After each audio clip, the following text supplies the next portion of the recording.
네, 새 아침이 밝았습니다. 7월 3일 토요일 새벽 기도회를 다 함께 사도신경으로 신앙 고백하시겠습니다. 나는 전능하신 아버지 하나님 천지의 창조주를 믿습니다. 나는 그의 유일하신 아들 우리 주 예수 그리스도를 믿습니다.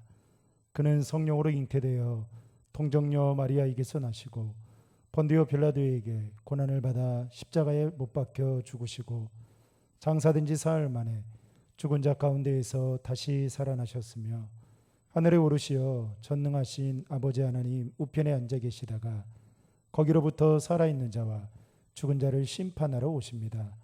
나는 성령을 믿으며 거룩한 공교회와 성도의 교제와 죄를 용서받는 것과 몸의 부활과 영생을 믿습니다. 아멘. 다 함께 찬송가 531장 부르시겠습니다. 찬송가 531장입니다.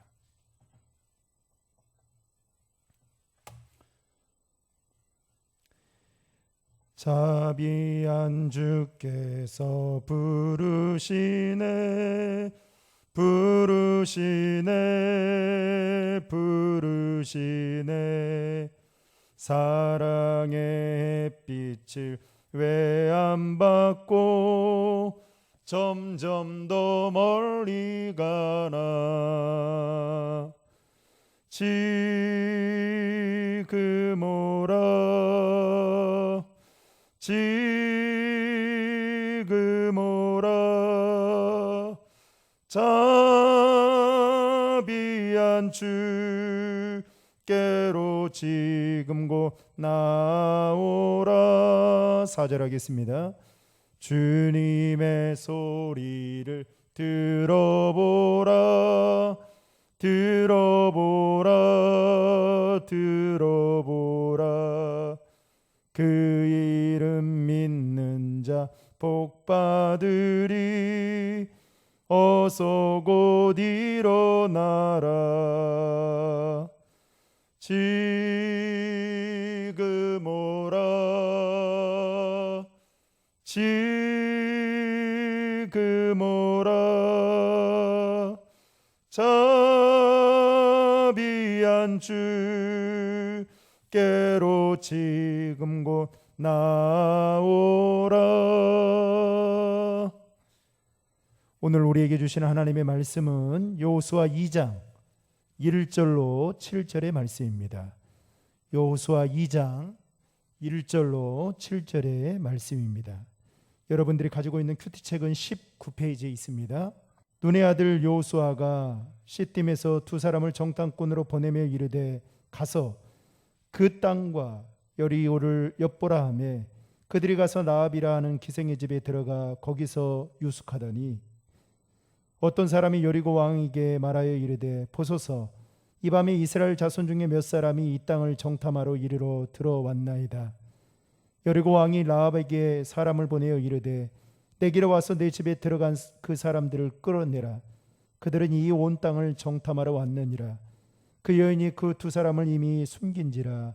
이르되 과연 그 사람들이 내게 왔었으나 그들이 어디에서 왔는지 나는 알지 못하였고 그 사람들이 어두워 성문을 닫을 때쯤 되어 나갔으니 어디로 갔는지 내가 알지 못하나 급히 따라가라. 그리하면 그들을 따라 잡으리라 하였으나 그가 이미 그들을 이끌고 지붕에 올라가서 그 지붕에 버려놓은 3대에 숨겼더라. 그 사람들은 요단 나루터까지 그들을 쫓아갔고 그들을 뒤쫓는 자들이 나가자 곧 성문을 닫았더라. 아멘. 본문 요약의 말씀을 제가 읽어드리겠습니다. 여호수아는 다시 정탐꾼을 여리고에 보낸다. 두 정탐꾼은 여리고성에 들어가 라합의 집에 머무른다. 이 사실을 알게 된 여리고 왕은 정탐꾼을 잡기 위해 라합 이제 사람들을 보낸다. 라합은 정탐꾼들을 지붕에 숨기고 왕의 신하들에게 그들이 성 밖으로 도망갔다고 거짓으로 보고한다. 사랑하는 신드림 중앙인 성도 여러분, 한 주간도 새벽 제단을 쌓느라고 수고 많이 하셨습니다.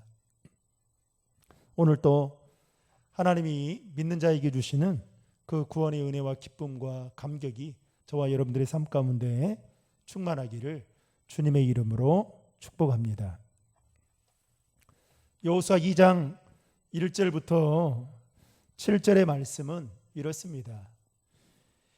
이제 여호수아가 모세의 뒤를 이어 이제 이스라엘 백성들의 지도자가 되어 이제 가나안 땅을 정탐하기 위해 여리고의 정탐꾼을, 2명의 정탐꾼을 보내게 되죠. 그리고 이제 2 정탐꾼이 여리고성에 들어가 라합이라는 여자를 만나게 되는 그 일을 오늘 본문에서는 기록하고 있습니다. 여러분, 성경에 보면 하나님께서 계획하신 그 목적을 이루기 위해서 때로는 우리가 이해하기 힘든 사람들을 사용하실 때가 더러 있습니다. 때로는 인간적으로 보면 부도덕한 사람을 하나님은 또 사용하시기도 하고, 심지어는 하나님을 대적하는 이방 나라를 들어 사용하시기도 합니다.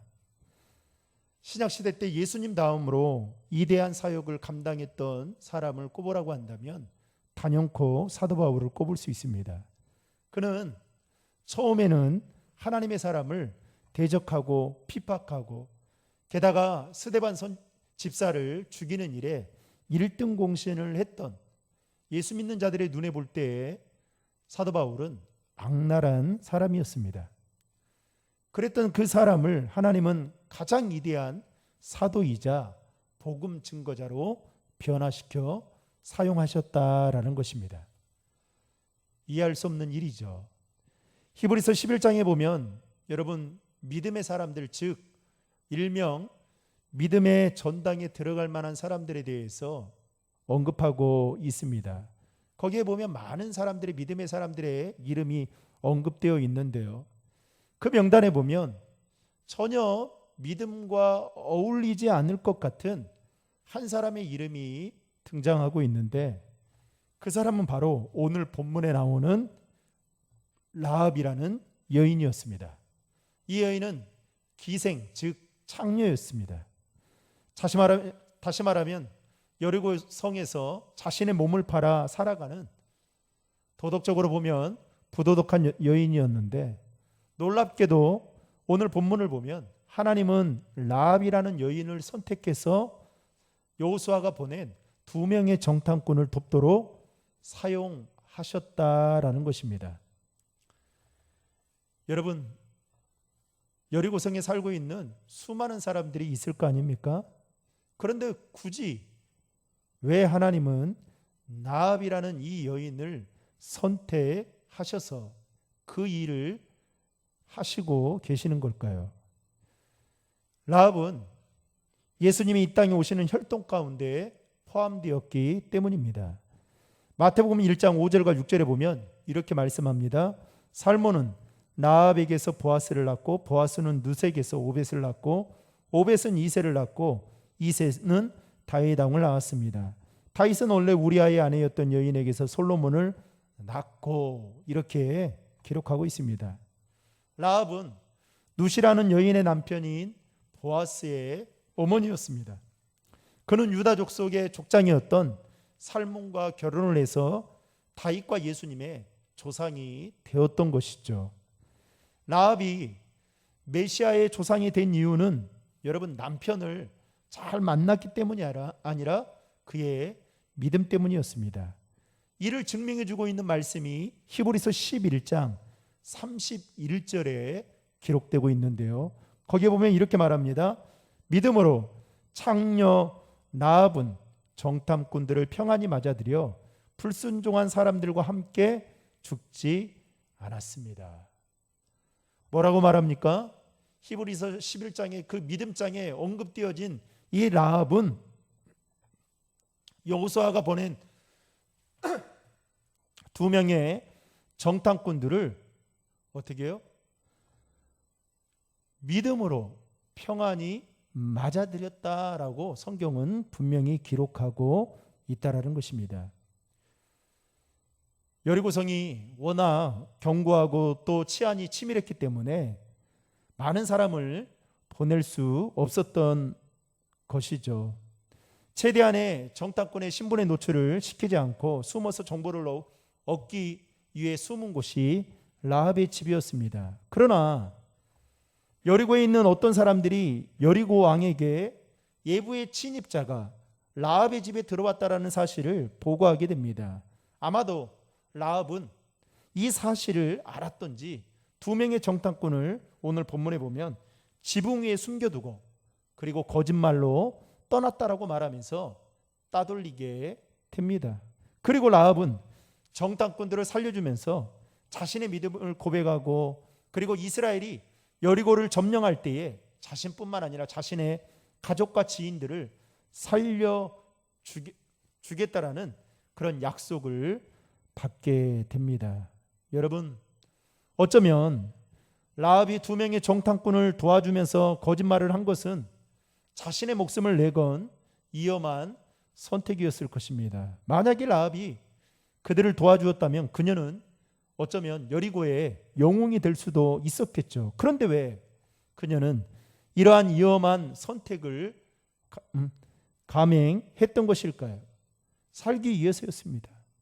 여호수아 2장 8절과 9절에 보면 라합은 이스라엘이 여리고를 정복해 들어오면 결코 살아남지 못할 것이라는 그런 마음이 있었습니다.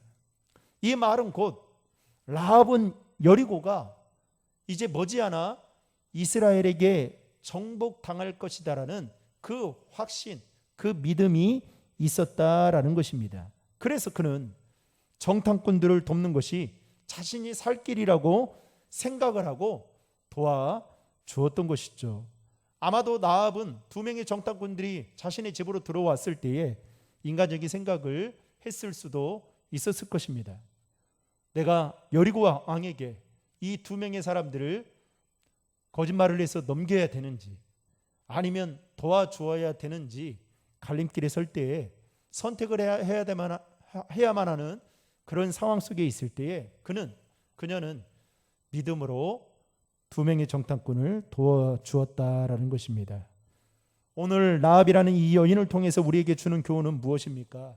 어떤 대가와 희생이 우리에게 요구될지라도 여러분 영원한 생명을 선택하는 것, 그것이 바로 믿음이고 그 믿음을 라합은 가지고 있었다라는 것입니다. 라합은 영원한 생명을 위해서 죽기를 각오하는 그 믿음을 몸소 보였던 것입니다.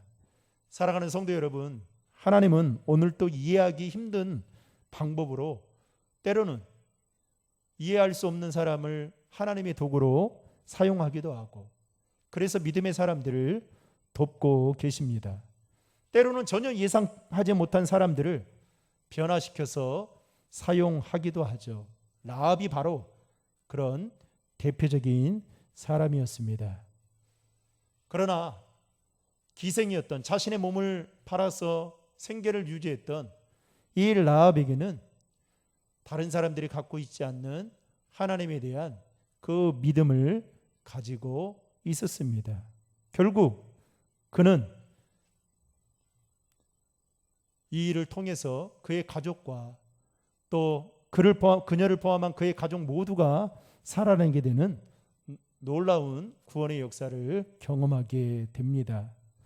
사랑하는 성도 여러분, 저와 여러분이 어떠한 상황에 무엇을 하고 또 오늘 또 여러분들의 있는 그 삶의 자리에서 온전히 라합과 같이 그 하나님에 대한 확실한 믿음을 가지고 오늘 또 삶의 자리에서 믿음으로 하나님께 영광 돌리는 저와 여러분 될 수 있기를 주님의 이름으로 축복합니다.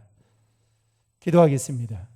하나님 아버지, 이제 이스라엘 백성들이 출애굽의 여정 속에서 하나님이 약속하신 가나안 땅을 허락해 주시고 그 땅을 점령하기 위해 여호수아가 두 명의 정탐꾼을 보내었을 때에 그들이 첫 번째로 갔던 곳이 라합의 집이었고 기생 장녀였던 라합이 두 명의 정탐꾼을 자신의 일처럼 생각하고 도와주었던 것은 그녀가 하나님에 대한 확실한 믿음을 가지고 있었기에 도와줄 수 있듯이 하나님 우리에게도 라합과 같은 믿음을 허락하여 주시고 하나님 육신의 것보다 영적인 것을 선택하며 오늘 또 믿음으로 주님 앞에 더 가까이 나아가는 우리의 삶이 되어지도록 인도하여 주시옵소서.